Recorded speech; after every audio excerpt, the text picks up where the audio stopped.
Hi everyone, I'm really excited to interview Nimish Prabhu Khanolkar. He's a founding partner of Agami Engineering Consultants. He graduated from IIT Bombay with dual degree in structures, and he has worked in companies like Dar El, Henshaw, Lera, and Black& Witch before starting his own firm. So without much ado, let's start the interview.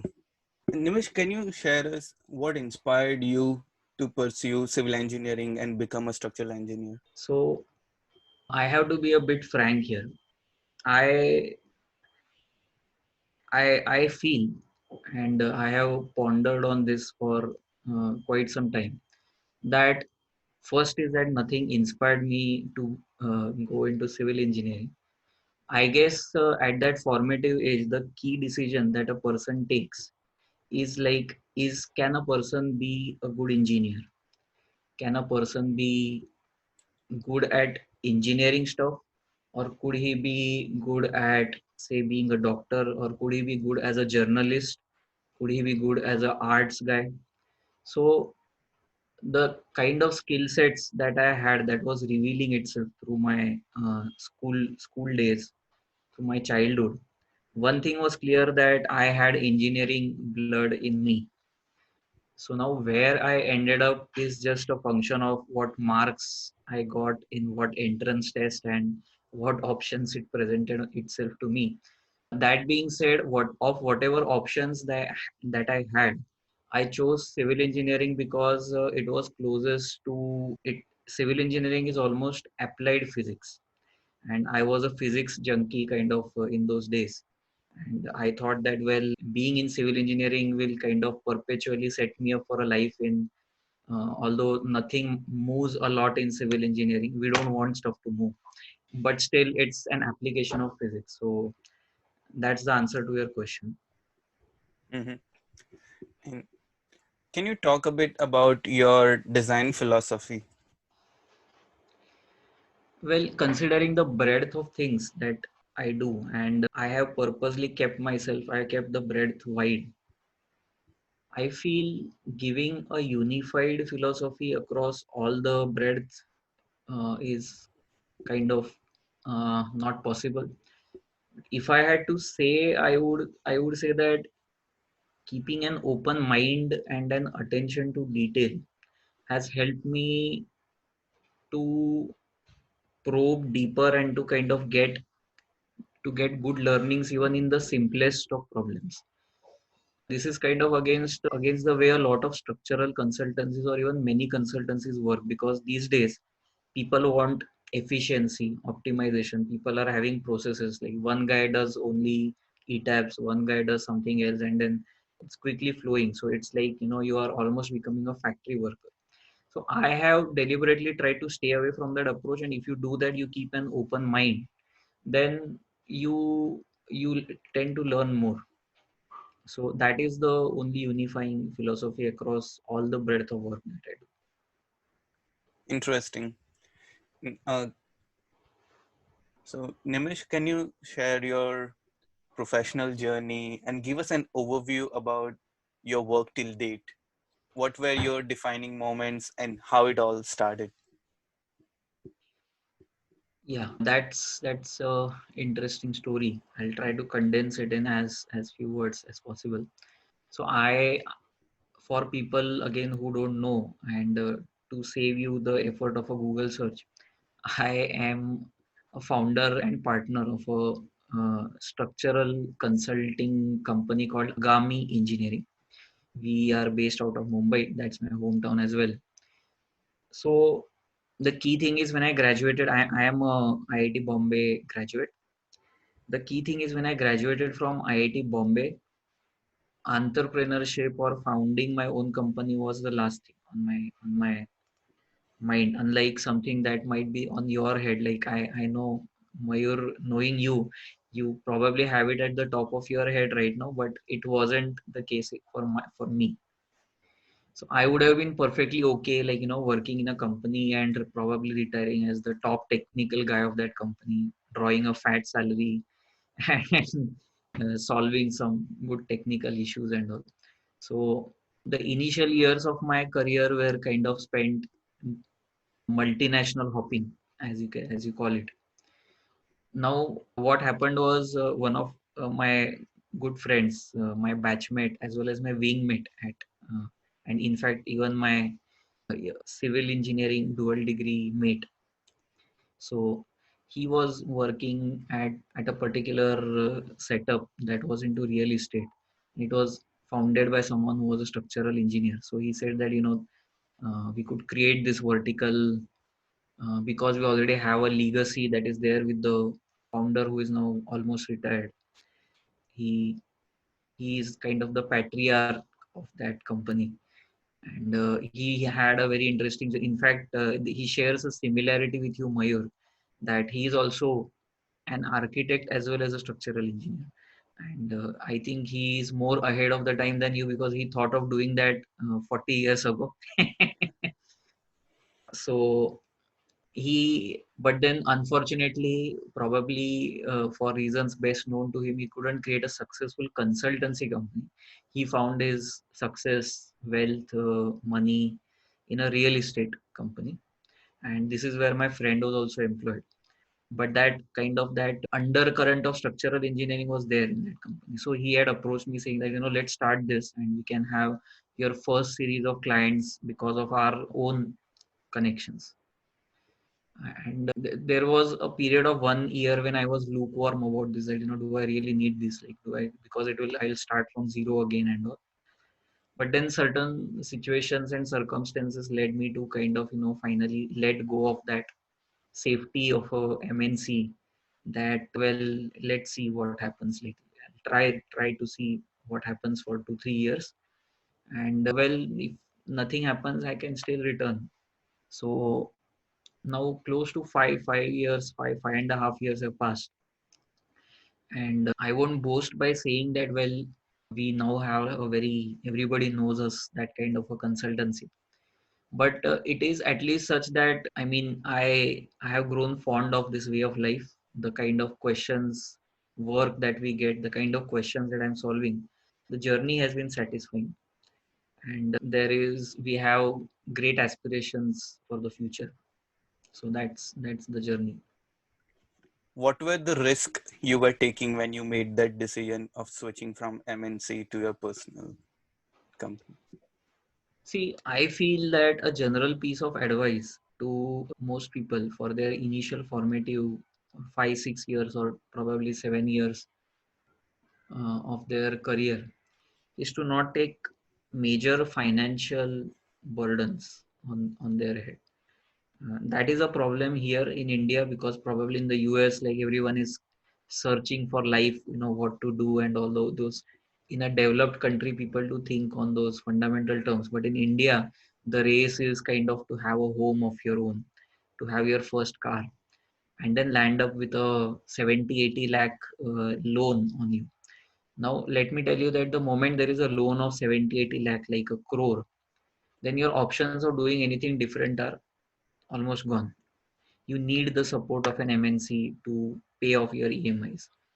I would suggest buy a house, but if you can afford a 3 BHK, buy a 1 BHK. Buy a car, but if you can afford a Honda City, buy a Maruti Wagon or a Swift. So it kind of keep your financial burdens low during the first 7 years. That is what I did. So that risk was not seriously there. And another risk was also not there, that I fortunately have a working wife. And so there was no risk of putting food on the table. Like, food was going to be there on the table. Yes, probably if both of us were working, we might have, up till now, we might have gone once to Switzerland, once to Australia for a travel. So those are the only things that I have kind of missed doing. Otherwise, having less financial burdens and all kind of all but eliminated any serious risk to doing this. Mhm. I think that's a really good piece of advice. So, because of those financial burden, one might have some restrictions on the freedom to make those decisions. Right. I see. Mm. I think you briefly talked about this, about the story, how you started Agami Engineering. can you like also talk a bit on the types of projects you did till date? Well, going back to what I said, the patriarch of our this thing company, Mr. Sankhe, he's a buildings guy. He's an architect. He's a structural engineer. So our initial work was obviously in buildings, and I wasn't expecting uh, to be doing anything different. Probably I was expecting at that time to be doing maybe challenging buildings or something like a museum or something when we started.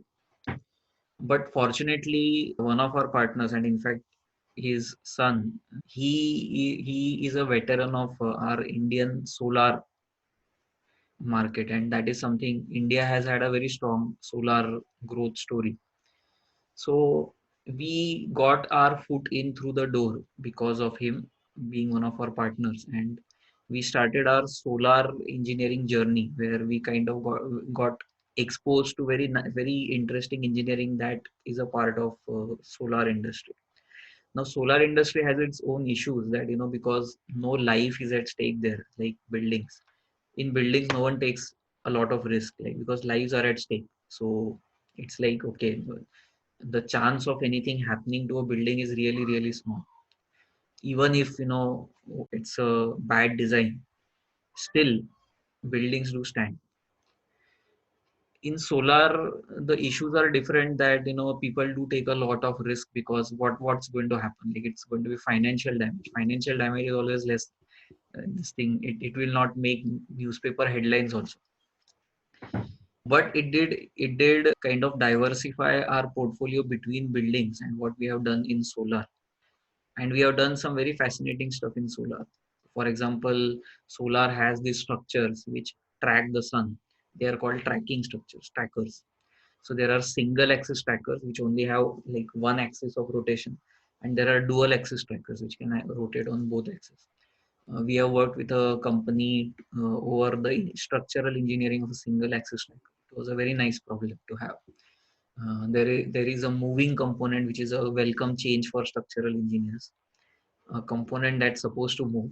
We don't get those often, don't we? And there is a huge amount of wind engineering involved. There is torsional instabilities, vibrations, wind tunnel testing. We have done some other stuff as well in solar, like carports, which are very interesting structures in their own right. We have done we did work for a very it was a startup like us. They had this idea of having wire ropes to hang solar panels. It was their idea, but the concept was there, but the detailed engineering was still to be done. So we had the company do detailed engineering and set up their first 2 3 projects.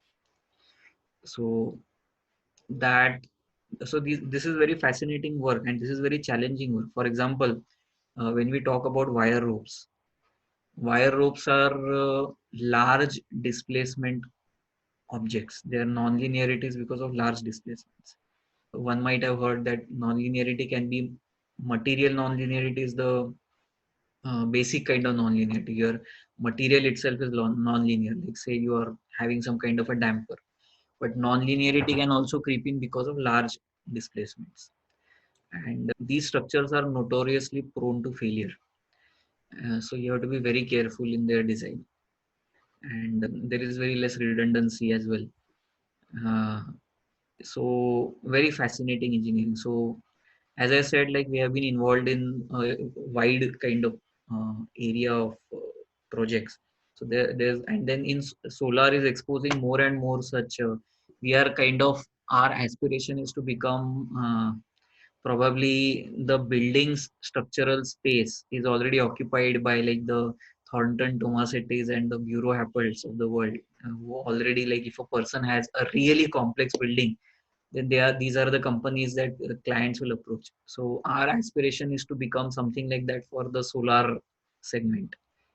So that is the kind of thought process that has to be followed if you are to get anywhere, because doing the same thing, like again, it is a direct function of me having that, when you asked me as to what is your design philosophy, I said that you need to keep an open mind, and then opportunities reveal themselves. So this solar thing, the way it has kind of unraveled and led to more areas, is a result of that only.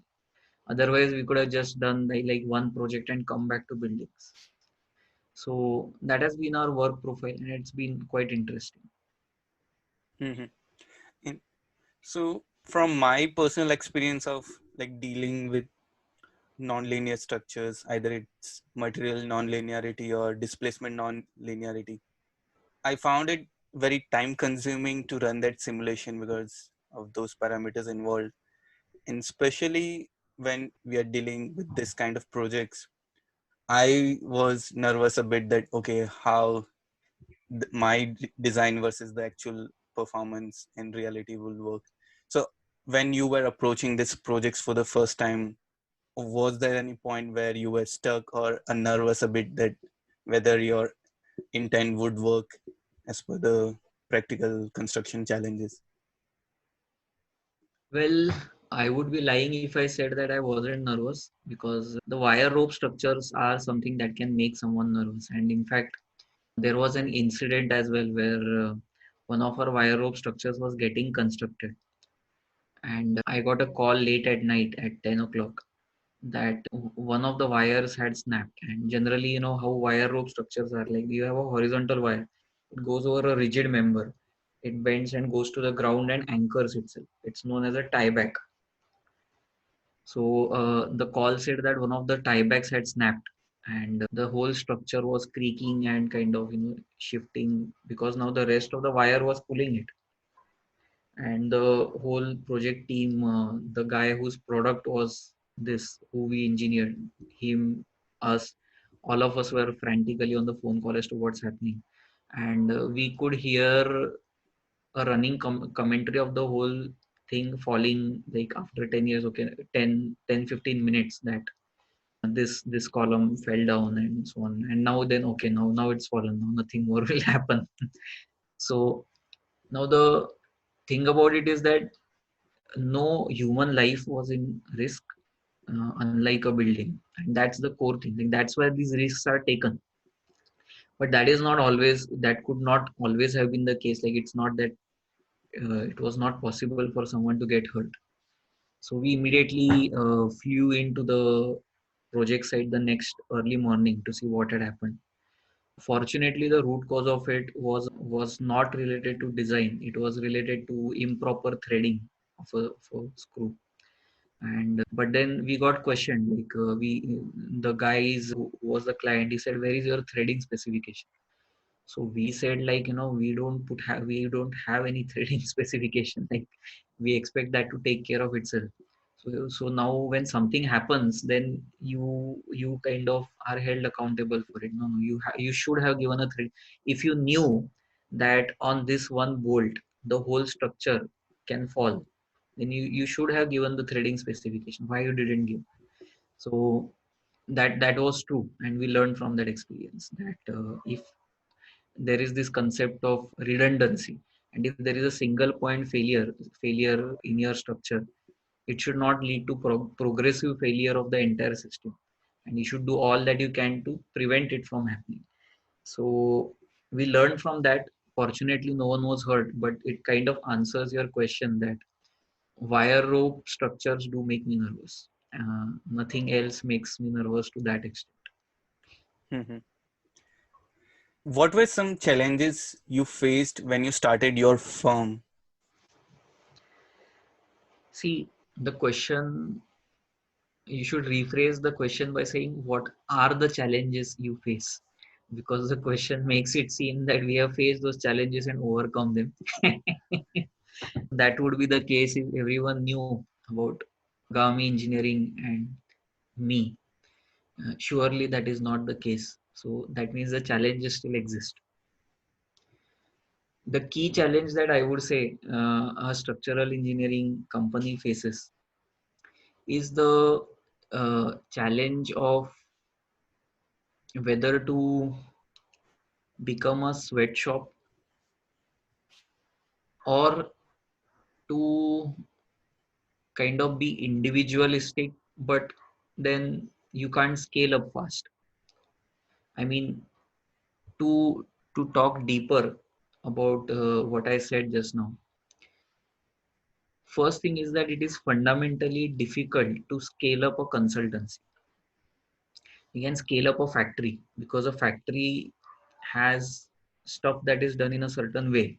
So you invest 100 crores, you put up more units, and the only risk is that whatever is the extra output that you produce, people should buy it. The risk is that okay, I have invested 100 crores. Now what if people don't buy it? Then my uh, equity that I invested in that 100 crores is kind of lost. Consultancies don't have those risks because you are not investing that much heavily in capital. There is no there is only human capital, and it comes as a function of whatever salary you pay to that person. But the trade-off of this is you can't scale up a consultancy the way you can scale up a factory. You can't do a Patanjali kind of a thing here, where you go from zero to 1,000 crore in 5 years. What happens is if you do a very process based thing, which a lot of consultancy guys are doing, like they have found out, okay, they can live with that, then I would not be okay with that because it would, whatever work we have got because of our gray cells, because of attacking problems, because of solving difficult. So that will be lost if we kind of convert our consultancy into a process based approach where the building comes in, one guy does the 3D modeling, one guy does the slabs, one guy does the beams, one guy does the foundation, and it's out. So many people do that, but the trade off of that is that you will only be doing that, and probably you can grow doing that. But then at some point you will think that, well, did I leave my job to do this, to start this kind of a company? So for me, that was never a choice. But then the other part of it is, if you don't do that, you it's very difficult to grow. It's difficult to grow because it's like you have to grow project by project, very slowly, give each project your individual attention. You did this here, you created something different here, you created something different there. And so that is the key challenge that consultancies face, and that is the challenge that probably even you will face when you hopefully someday will open your own. That do you kind of go the scale based way where you have processes and people kind of thrashing out stuff, and or you go for that thing where you are yourselves trying to, it's a face based kind of setup where you and probably one or two guys who are under you are attacking the key problems. So frankly speaking, we have not been able to crack this challenge. One of the options out of this that I see is to notice gaps of what the industry wants, what the world wants from a structural engineer, and quickly capitalize on it. For example, we capitalized on the gap for structural engineering in solar, and that is why today whatever we have in solar we have. Uh, that kind of our revenue last year from solar was in fact much more than our revenue from buildings. But that is still not enough. That is still not enough. You need to do much more to kind of land a bigger scale, a bigger revenue. And I would say if you keep an open mind, then you should find areas that no one is doing anything, that people have not even thought of, something could be done here. So they are of two types. One is kind of a incremental thing, like probably doing something in 3D which is being done in 2D. It's incremental. Or it could be a disruptive thing. A disruptive thing is something which was like, nobody was even close to it. So probably when the first couple of guys realized what parametric engineering can do for structural engineering, he and they created very nice packages like someone created this package called Caramba. So that's, I would say, that's almost disruptive. Even disruptive may have its levels. Like it's not as disruptive as Elon Musk creating SpaceX, but in its own in its own right, let's call it disruptive. So one has to keep an eye out for these disruptive areas. Let's call them a 0 to 1 area because disruptive has a bigger connotation. So this 0 to 1 phrase was coined by someone named Peter Thiel. He has a book by that name as well. Interested readers can see it. So a 0 to 1 is a step where stuff was at zero. There was nothing there, and you go from 0 to 1.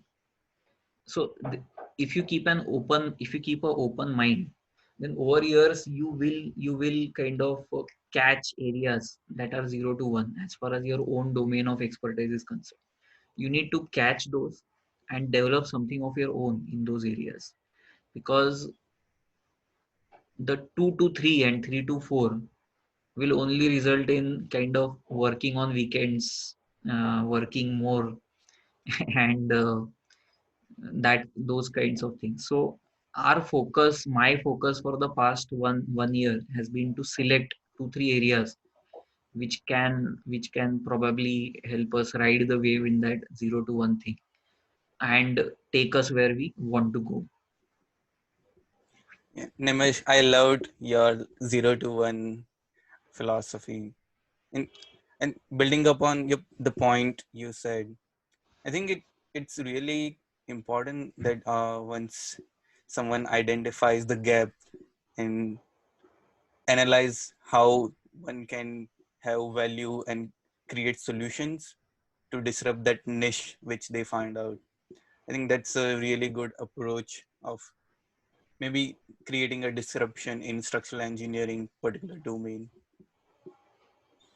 Yeah, the the credit of the term is not to me. As I said, it's to a much more brainier gentleman. So but we have to kind of understand these ideologies because we only have one life, so we can't discover these on our own.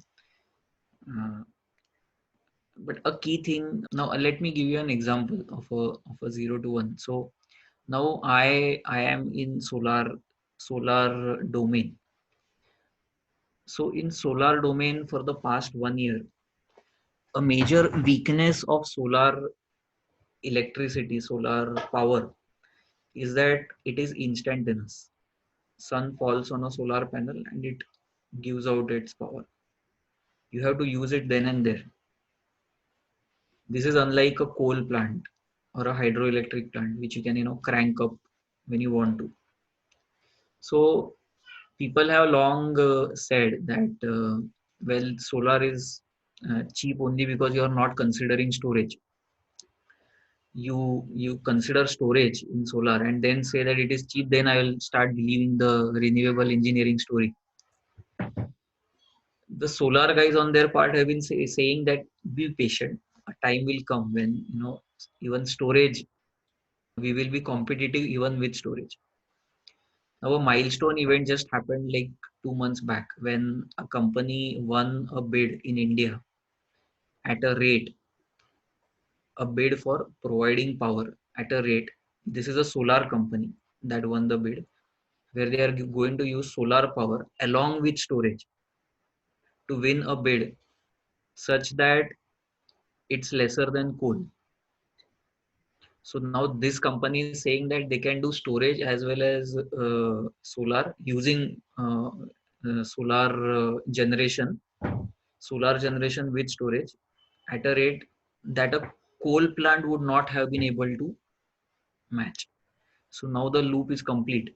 So the energy revolution is here with storage, and now people at this point as we speak are trying to discover different ways of energy storage, the primary of which is lithium ion energy storage, lithium ion batteries.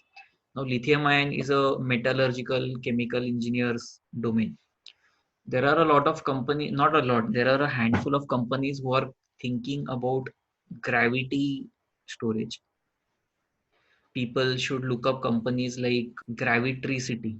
There is this very interesting company called Gravitricity. So what they do is they dig a hole in the ground, and they have a big weight which is suspended by a cable, and you have a motor. So in the day when solar is powering up, it kind of will raise the weight at the top, and then whenever you want to extract energy from it, the weight will fall and it will generate energy.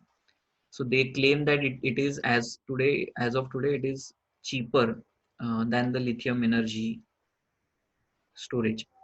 There is another company called Energy Vault. So what this company does is it has a large tower crane, and it kind of stacks cubes on top of each other. So as the cubes rise higher and higher, this is a storage of potential energy.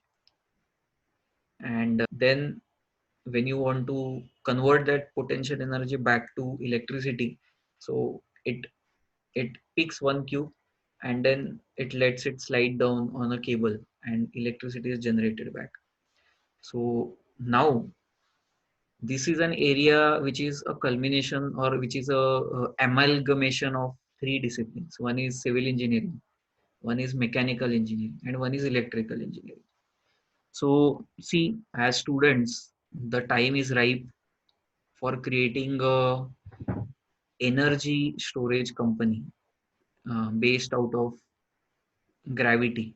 Now that falls in our domain knowledge, because I don't think we have the domain knowledge to create a lithium ion storage solution. So now, how do I know this? Because I am in the solar domain and I keep a watch out of my usual domain of expertise. I know that the energy thing is happening. So this, the same way, if you keep an open mind, you often will come across, these areas which are 0 to 1, and they need not be so revolutionary also, in the sense that this is like something that's, it will be a different company if you do this. But there are smaller instances of the same kind of thinking where this is 0 to 1, no one is doing this. So the good thing about it is that if you keep an open mind and if you are kind of doing your own stuff, you will hit these 0 to 1 things, but you need to know how to spot it, or you need to understand that, hey, this is something that can be done. So there probably lies the vision of the person. Mm-hmm. Right. I'll say that one of the recurring themes that kind of I see whenever I try to solve a question that can be said is like 0 to 1, is that most often it uses a cross discipline knowledge that your education has not trained you. Most often, the most often there is a huge wall of mathematics in front of you. You can't get anywhere if you are not comfortable with mathematics. So most of the times, for creating new areas of deliverables, new areas of expertise as subdomains of your own field, you would run up against mathematics and probably programming. So I would say that students who are listening to this, when I was a student, a lot of guys kind of believed, probably including me, as to where am I going to use partial differential equations? Why do I need to know how to invert matrices? The computer or some software will do it for me. But trust me, if you think like that, then you can't do a 0 to 1. If you want to do a 0 to 1, then you need a good good background, or a solid background in mathematics, programming, anything that is like, that widens your toolbox of attacking new problems. For example, these days parametric engineering is changing the way we do our structures. I suspect that there was one revolution which happened when finite element method was codified, and Suddenly now you are not dependent on your slide rules and your calculators. So that has kind of gone for 20, 30 years. Now probably we are reaching a stage where you the software the topology of the structure itself has to be kind of put into mathematics. You can't be kind of modeling this column here, that column there, and then searching what is the best solution. So the way to do that again kind of goes through a parametric algorithmic design, as it is called. And there is a huge wall of mathematics and programming that if I see a lot of kind of current engineers who, when they are in their 40s or 50s, getting outdated because at least universities in the US are going to pick up on this trend and introduce courses that train them. So now after 5, 6 years, you will have students who are civil engineers who will come out knowing, having a deep grasp of programming, mathematics. So I suggest that have a head start in that. No, take any kind of mathematical courses without thinking that how this can help me. Develop that side well, and ultimately algorithms and programming is an extension of mathematics. It's not really as much as learning the semantics of a programming language. For example, back in IIT, I was given to understand that even computer science guys just learned like one programming language. Most of their time was spent in learning about algorithms, systems design, data, working with data and all. So mathematics and programming is the key. So that is my only kind of further comment on how to train yourselves in your formative years so that you can go ahead and do stuff that no one else is doing when you are doing something on your own. Mhm. Yeah, like I'm observing a trend where like there are software courses incorporated in the curriculum which provide students an enhanced ability to do stuff which they might be restricted by some software.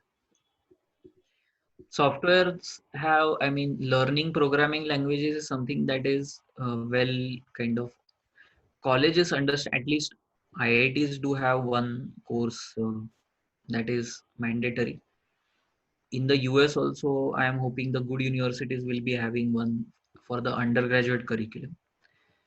But now we did have good mathematics courses back at IIT. I think right up to my third year, I guess we had a maths course every semester. The first semester had the limits course.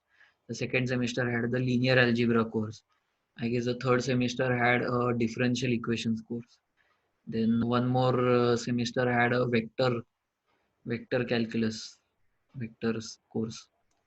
So they were difficult courses because mathematics is by definition it's an abstract thing, so it's difficult. But don't look at it as something that you are not going to use. You need to have comfort, how much ever comfort you can have with mathematics, because when the time will come for you to do that something new, you will have to read research papers, you will have to read people what they have already done, and your ability to apprehend, to kind of understand them, will be limited with how much mathematics you can assimilate. Mhm. And now we'll move to our final section, which is advice to students and professionals. There is stuff that nobody knows answer to. For example, today, for a residential building, so much of money goes into creating beams, a beam below every wall, a beam here, then a beam there. If I ask a simple question, how much money would one save if one goes for a flat slab system for a 3-4 meter span for a residential building? No one knows a good answer to that. People think of flat slabs when, okay, spans are very large, 8-9 meters, and it is the client's requirement that I want a flat slab, I don't want to see beams. If you keep an open mind, like one, I have personally, I am of the opinion that even flat slabs could make sense even for 3-4 meters, because it would remove so much of form work. It could speed up your casting cycles. So these kinds of small technical problems, things to think about will come if you keep an open mind. Don't take anything for granted. Sometimes time will not allow you to fully find solutions to this. But even knowing the problem is something, right? You know what you don't know. Mhm. How can our listeners follow you and your work? Yeah. I am the most active on LinkedIn, and the lockdown has given me much more time and kind of internalized that thing of posting stuff on LinkedIn. So I would say please follow me as well as my company on LinkedIn. And there is a blog also that we have on our company page, on which there is some interesting stuff. So go through that, and if there is anyone who is listening who feels that he shares this philosophy, then we are always on the lookout for bright young guys. So they can message me on LinkedIn. Mhm. Okay. I'll surely go through their, like, I'll surely try to know them better. Mm. Thanks a lot for sharing that opportunity. Thanks.